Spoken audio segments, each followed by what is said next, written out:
Winter 1939. The northern edge of Europe lies under ice. Snow falls in sheets so heavy it swallows sound, blanketing forests, villages, and the scarred border between Finland and the Soviet Union. Men disappear in that white silence. Engines freeze before turning once. At 40 degrees below zero, even breath crystallizes into dust. From Moscow, the order has already gone out: invade Finland. Stalin believes the war will last 2 weeks. His generals, still purged from fear of him, promise swift victory. The Red Army will roll through the Karelian Isthmus, seize Helsinki, and secure Russia's vulnerable approaches to Leningrad before spring thaw. But what begins on November 30th is not a march, but a nightmare. The invading columns stretch for miles, huge and proud and loud. Tanks coat the horizon in smoke, artillery pounds the snow into fog, and somewhere inside their iron cages, Soviet tankers hum patriotic songs through their scarves. Across the border, small bands of Finnish soldiers listen in disbelief. They have rifles older than the men carrying them, barely any ammunition, and no illusions. But they have something Stalin's millions of men do not. They know the forest. What follows becomes the Winter War, a 90-day trial of endurance where numbers become meaningless and nature turns partisan. Soviet divisions stumble into frozen labyrinths of pine and swamp, their supply trucks immobilized, their maps useless. Finnish troops vanish into the trees, striking like phantoms. White-suited snipers glide on skis through the fog, invisible, silent, lethal. The Red Army bleeds, confounded by an enemy it cannot see. By mid-December, Moscow realizes brute force won't work. The war of numbers must become a war of illusion. Out of this desperation is born one of the strangest chapters in military deception history, the creation of what Finnish survivors would later call Russia's Ghost Army. Officially, it doesn't exist. Unofficially, by the end of winter, entire Finnish units will swear they saw regiments that came from nowhere, tanks that glowed in the dark, and artillery batteries that fired from inside the snow itself. Deep behind the Leningrad front, the Red Army's camouflage directorate is handed an impossible assignment: make an army too large to supply appear larger still, confuse the Finnish command, and break their morale through illusion. Soviet engineers turn to deception the way others turn to prayer. They begin with sound. Loudspeakers hidden along captured roads broadcast engine rumble and shouted orders all night, creating the impression of armored columns redeploying in the dark. Dummy campfires flare to life across the horizon, 50 at a time, mocking Finnish observers watching through binoculars. Next come the fabrications of presents: trees carved into artillery barrels, frozen trucks hollowed and painted white to resemble tanks, silhouettes painted onto snowbanks to mimic regiments preparing for attack. They build roads that lead nowhere and bridges that vanish under sleet.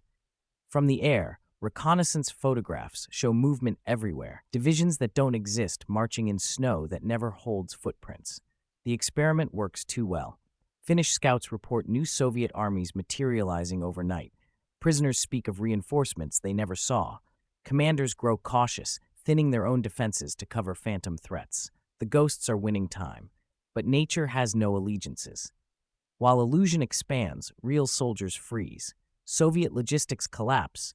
Hundreds die, even as their false twin battalions multiply on paper. The ghosts mask tragedy as effectively as they mislead the enemy. By New Year 1940, the front becomes a hallucination: smoke, snow, and illusion fused into one landscape. Somewhere within it, real men continue dying under orders drawn from imaginary maps. Part 2 unfolds as the deception intensifies, when fake divisions buy Moscow a chance to rebuild, and the line between illusion and reality begins to blur beyond recovery. By January 1940, the frozen battlefront had become a theater of shadows. What began as military necessity evolved into something darker: psychological warfare conducted in a language of smoke and mirrors. The Soviet deception units, desperate to buy time for real reinforcements, pushed illusion beyond tactical camouflage into the realm of nightmare. Lieutenant Colonel Mikhail Volkov commanded the 47th Maskirovka Battalion, a unit that officially didn't exist. His men were artists turned soldiers, set designers from the Bolshoi, film technicians from Moscow's studios, magicians who once entertained children at state circuses. Now they conjured armies from snow and shadow. Working through frozen nights, they sculpted entire tank formations from compressed ice, painted false muzzle flashes on canvas screens, and rigged phonographs to broadcast the mechanical symphony of advancing armor through the pine forests. The sounds were perfect. Hidden speakers crackled with radio chatter in multiple dialects. Georgian tank crews, Ukrainian artillery spotters, Siberian infantry sergeants, all fictional, all perfectly scripted to convince Finnish interceptors that massive reinforcements were streaming in from across the Soviet Union. The phantom voices spoke of fuel shortages, equipment problems, homesickness, details so mundane they felt authentic. Finnish intelligence officers, listening through headphones in bunkers lit by kerosene lamps, transcribed reports of divisions that existed only in carefully crafted radio plays. Visual deceptions grew bolder. Soviet engineers discovered that burning rubber tires created smoke columns visible for miles, perfect signatures of mechanized columns on the move. They ignited hundreds of them in sequence, creating the illusion of massive formations advancing through valleys where no roads existed. From Finnish observation posts, the horizon seemed alive with movement, black smoke rising like industrial breath against the white sky. The snow tank battalions became Volkov's masterpiece. His men built full-scale replicas of T-26 tanks from wooden frames, canvas, and snow-packed molds.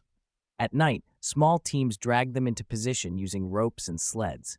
By dawn, entire armored regiments appeared to have taken defensive positions along the front. Finnish reconnaissance flights photographed neat rows of tanks, their guns aligned, exhaust stacks smoking, an illusion so complete that Allied military attachés later praised Soviet industrial capacity for producing armor faster than intelligence estimates suggested possible. But reality intruded with vicious cold. Real Soviet soldiers, the ones whose existence wasn't fabricated, continued dying at rates that shocked even Stalin's hardened marshals. Frostbite claimed more casualties than Finnish bullets. Supply trucks froze solid, their engines seized in temperatures that turned steel brittle as glass. Men wrapped their rifles in rags to prevent the metal from burning their hands. In field hospitals, surgeons worked by candlelight, amputating limbs blackened by cold. The irony was bitter. While fake armies multiplied across maps in Moscow, real armies withered in the snow. Volkov's phantom divisions drew Finnish attention and resources, but they couldn't stop the hemorrhaging of actual men. Soviet commanders found themselves commanding fewer troops than their deception suggested they had. The lie became larger than the truth it was meant to protect. Finnish forces, meanwhile, grew increasingly paranoid. Captain Lauri Torni, leading reconnaissance deep behind enemy lines, reported encounters that defied logic. His patrols discovered abandoned camps with fresh footprints but no soldiers, heard voices without seeing speakers, found supply dumps filled with empty crates marked for weapons that didn't match Soviet inventory. "They are playing with our minds," he wrote in his field journal. "The forest has become their accomplice." The psychological pressure intensified when the Soviets began their resurrection protocol, a macabre extension of battlefield deception. Units that Finnish intelligence believed destroyed would suddenly reappear on different fronts, flying the same banners, using the same radio call signs. Soviet quartermaster records, deliberately leaked through captured documents, listed equipment deliveries to battalions that Finnish forces had personally annihilated weeks earlier. The message was clear: you cannot kill what refuses to die. By February, the deception campaign reached surreal heights. Entire ghost air squadrons appeared on paper, hundreds of aircraft that existed only in radio transmissions and forged maintenance logs. Finnish pilots reported massive formations of bombers approaching their airfields, only to find empty skies. Ground crews prepared for attacks that never came, their nerves frayed by the constant threat of invisible enemies. The breaking point came when Soviet engineers began deploying phantom artillery, loudspeakers that broadcast the sound of incoming shells, timed to coincide with harmless explosions created by buried charges. Finnish soldiers dove for cover from bombardments that existed only as sound and fury.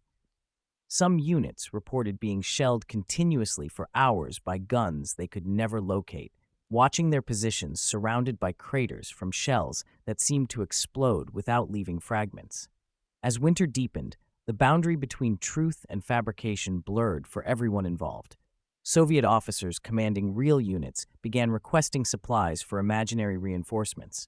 Finnish intelligence reports described enemy strength that shifted like fog, massive one day, ghostly the next. Both sides found themselves fighting a war where information itself had become weaponized, where knowing what was real required faith as much as reconnaissance. By mid-February 1940, the Winter War had become two different conflicts running side by side, the visible one of men and fire, and the invisible one of illusion and rumor. In the forests east of Viipuri, the air seemed alive with lies. Some of them made sound, others left footprints, and still others bled. The Ghost Army, that unofficial collective of camouflage units, sound specialists, and desperate engineers, was now operating everywhere from Lake Ladoga to the Karelian Isthmus. On paper, it turned defeat into progress.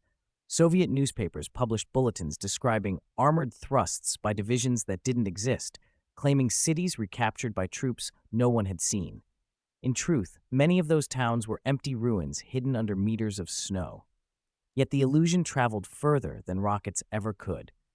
In the cafes of neutral Stockholm, on the desks of British analysts, even across the Atlantic, the Red Army appeared inexhaustible. Its setbacks were interpreted as feints, its deceptions mistaken for reinforcements. Inside Finland, the hallucination took hold at the front. Finnish soldiers fighting near Suomussalmi swore they saw glowing shapes advancing through the night, infantry lit from below by reflected firelight bouncing off the ice. Snipers fired into mirages. Patrols wasted scarce ammunition on echoes bouncing down frozen ravines. Around campfires, tales spread of entire Soviet platoons walking unscathed through gunfire, of tanks moving without tracks, of voices whispering in Russian from inside the snowdrifts. Rational men began to doubt their own eyes. The cold, the exhaustion, and the omnipresent fog transformed trickery into possession, a sense that the forest itself was siding with Moscow. For Lieutenant Colonel Volkov, the success was both triumph and torment. His unit's accomplishments drew praise from Stavka, the Soviet high command, but also suspicion. Deception was a double-edged sword in Stalin's Russia. One might fool the enemy and the leader at the same time, and the latter was fatal.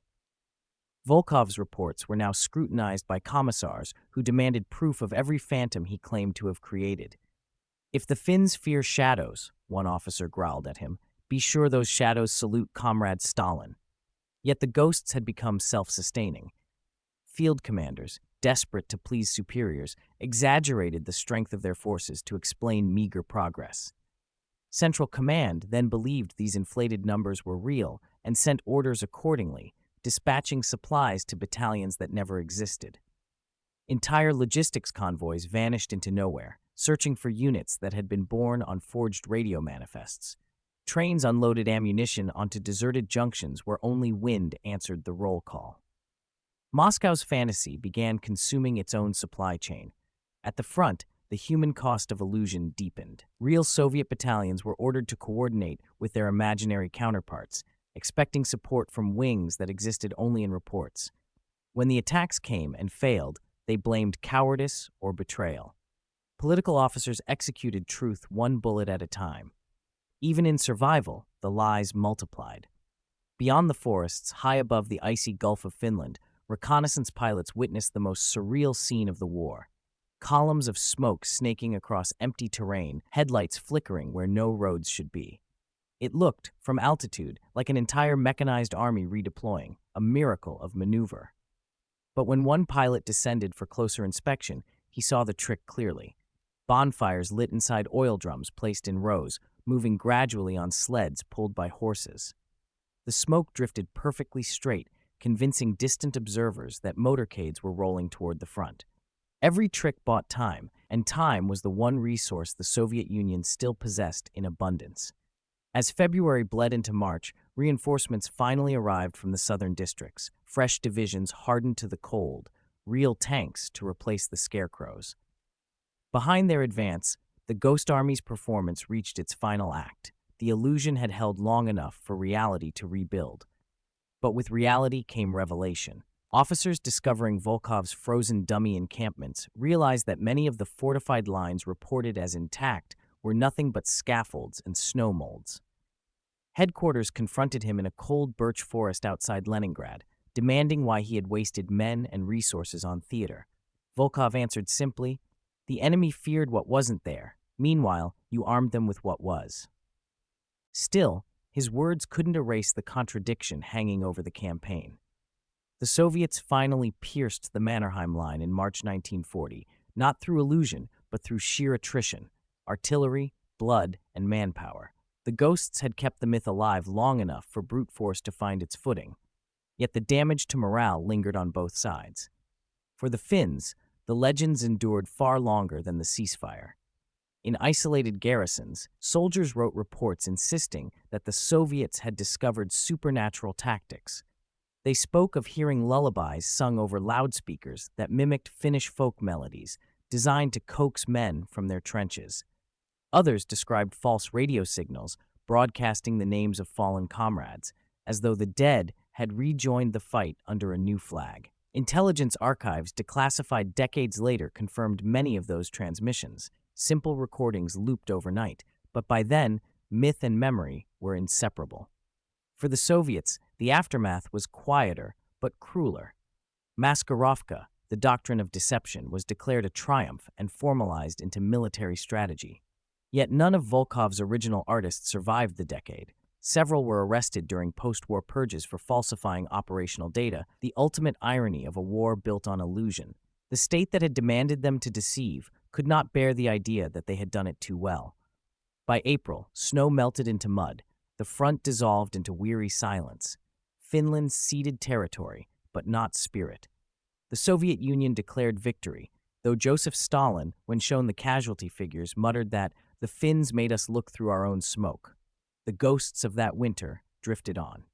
They haunted the doctrines of every army that studied the campaign, proof that perception could wound as deeply as bullets. Long after the war, Western analysts would credit the Ghost Army as the first systematic use of psychological deception on a mass scale, a forerunner to every camouflage, fake radio net, and dummy invasion decoy to come. Yet somewhere in the archives, a single line in Volkov's last report remains the truest summation of all. "We built an army out of snow and rumor, and for one dark season, even we forgot which parts were made of men." When the guns finally fell silent in March 1940, the snow that had once concealed armies began to thaw. Frozen corpses emerged from drifts like haunting punctuation marks to a war that had lasted only 100 days, but reshaped an empire's understanding of truth itself. The Soviet Union announced victory. Finland had sued for peace. Yet inside the corridors of Moscow's Glavny Shtab, celebration mixed uneasily with secrecy. Behind every medal ceremony lay a question too dangerous to ask aloud. Had deception, not strength, saved the Red Army from humiliation? For the generals who survived the purge years, the lesson was clear. Illusion was now a weapon to be studied, refined, institutionalized. Within months of the ceasefire, new directives circulated through Soviet academies under a single codename, Maskirovka, the doctrine of military deception elevated to science. Volkov's ghost tactics, born out of a desperate winter, became blueprints translated into manuals. Lectures taught that truth could be just another piece of camouflage. Officers memorized axioms like scripture: hide the real, show the false. Multiply what is strong, disguise what is weak. The Winter War's illusions had accidentally birthed a philosophy that would define Soviet warfare for the next half-century. In 1941, when Hitler's armies surged east, Maskirovka came of age. Wooden tanks and fake airstrips reappeared across the steppe. Inflatable aircraft decoys fooled Luftwaffe reconnaissance into bombing empty runways. False radio traffic routed divisions that never existed. Even Stalin's relocation trains were shielded by phantom convoys designed using lessons from the frozen forests of Finland. Volkov never lived to see it. A bullet from his own superiors ended his file before Operation Barbarossa began, but his ghosts lived on. For Finland, the psychological scars lingered long after the peace treaties were signed. Veterans of the Winter War spoke of phantom voices long after the war ended, howling winds that carried Russian orders, distant singing that mimicked their own lullabies. To them, the Ghost Army became a collective memory, an acknowledgement that human minds, like landscapes, could be weaponized. Finnish military academies quietly documented the deception campaigns as case studies, warning future officers that wars are not merely fought with bullets, but with perception. The phrase Hämärän sota, the War of Twilight, entered Finnish folklore. Meanwhile, Western intelligence circles became fascinated. British observers, still fighting their own camouflage war against the Luftwaffe, sent agents to interview Finnish officers. Their notes, archived decades later, revealed direct inspiration. The use of dummy landing craft before D-Day, the orchestration of false radio chatter during the North African campaign, all bore fingerprints of lessons first learned in the Arctic. One British colonel wrote after reading Finnish debriefs, "They fought phantoms with phantoms. If deception has an origin story, it lies in the snow." As the Cold War dawned, the shadow work continued. Soviet military parades displayed endless rows of identical rockets, not all of them real. Western analysts squinted through telescopes, unsure where illusion ended and power began. The Ghost Army of 1939 had simply changed costume, replacing plywood tanks with parades and propaganda, trading bonfires for radar jammers and misinformation. The deception had grown so large it no longer needed snow to hide within. The few surviving veterans of Volkov's unit faded into obscurity. Some became instructors in secret schools specializing in camouflage and counterintelligence. Others vanished into the machinery of the state they had helped protect. One, an engineer named Stepan Kravtsov, emigrated decades later and told a historian in Vienna, "We learned that what people see is simply what they are told to see." The Winter War was our first rehearsal in mass hallucination. Today, the forests of Karelia still hide relics from that strange winter. Wooden tank husks preserved in ice, lengths of silent loudspeaker wire buried beneath moss, and the rusted tin barrels used to light phantom convoys. Finnish hikers sometimes find them during thaw and mistake them for forgotten fuel drums. They are pieces of the world's first large-scale deception architecture, remnants of a war waged partly inside the human mind. Modern militaries still teach Maskirovka. Satellite-age generals study patterns first tested by those desperate Soviet engineers who swapped guns for illusions when their army froze. The principles remain chillingly familiar. If you cannot dominate through power, dominate through perception. Every false radar echo, every decoy drone, every misinformation campaign owes a lineage to that brutal, blinding winter when Russia discovered how to weaponize invisibility. The Winter War's legacy endures not just in history books, but in modern psychology, intelligence, and politics. Truth became clay in the hands of strategists, and in that transformation lies the real victory and the real curse of Russia's Ghost Army. The snow has long since melted, but the ghosts remain. They hover between facts and fears, between what soldiers remember and what nations choose to believe. The silence that followed was not peace, only the sound of history learning to lie beautifully.